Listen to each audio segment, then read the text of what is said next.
Welcome back. In our top business story, the UAE central bank's proposal of capping interest rates on consumer credit cards at 18% per year is set to have a positive impact on both customers and banks. The central bank is finalising rules in order to prevent bad loans, according to a local paper. That will be published sometime this month. Credit card costs have dropped dramatically over the past couple of years, but interest rates are still relatively high.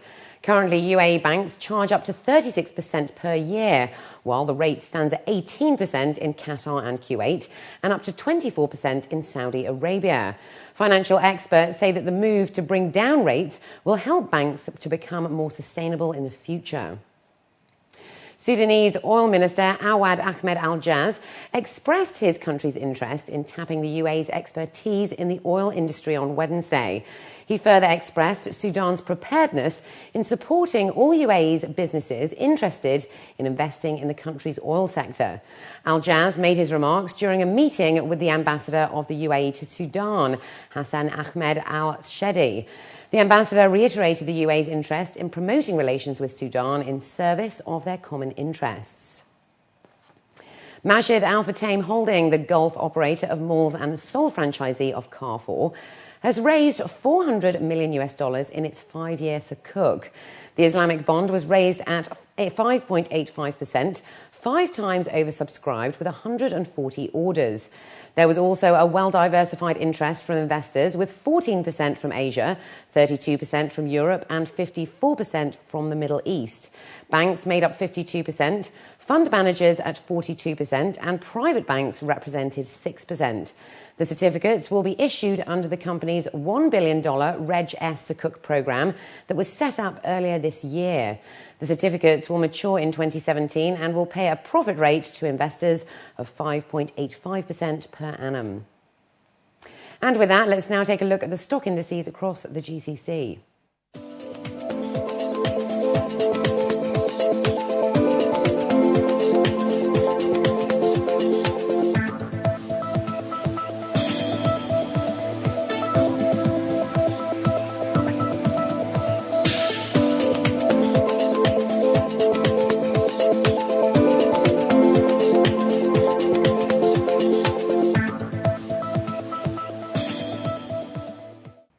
And to talk about this in more detail, we have Bruce Powers, the head of research at Trust Securities, here with us. Welcome to the show today. Hello. Now, so many are saying that the merger would have led to a near monopoly, and which would have made it difficult for new players to enter the market. What's your take on that? Well, you know, they would have a large market share. I think this is one of the benefits that the exchanges were looking at, because they would better be able to reap the benefits of growth in derivatives trading, which has grown much faster than equity trading, as well as have additional pricing power in the future. Now, we did have some of the large securities firms like Goldman Sachs and Bank of America and UBS also object due to competitive concerns.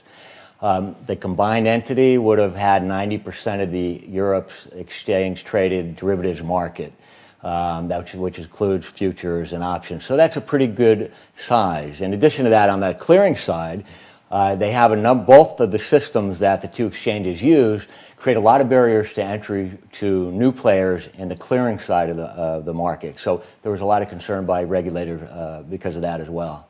So what's in store for the future of the Deutsche Börse? And do you think they're going to go elsewhere to try and acquire a bigger entity within themselves? Well, you know, they could appeal this ruling. I don't think they'll do that. I think their chance of winning any kind of appeal is probably pretty small.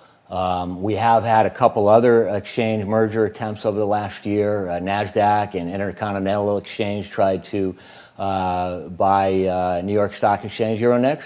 And we also had a failed bid of the Singapore Exchange trying to buy Australia. So I think they're going to think very carefully about who they might go after. One possibility is the London Metal Exchange, and the other is in the clearing space, LCH ClearNet, which is one of the largest clearing firms. So both of them are potentially acquisition candidates. The London Metal Exchange, they're going to have to move pretty quick, so they're already looking for bids on some of the shares on that exchange right now.